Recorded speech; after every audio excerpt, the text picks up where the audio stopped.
Hello everyone, ayan. So, nagbili kami ng bagong SIM card para ilagay namin sa aming pocket wifi. Pero nakailang attempt na po ako na hindi dun sa nagkaka-problem po dun sa take a selfie.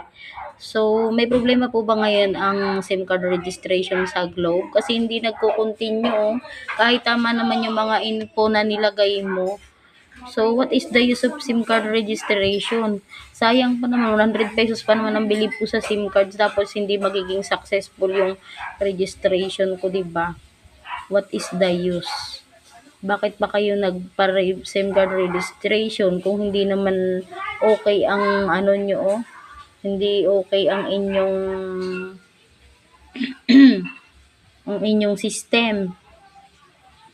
Unregister yung SIM ko.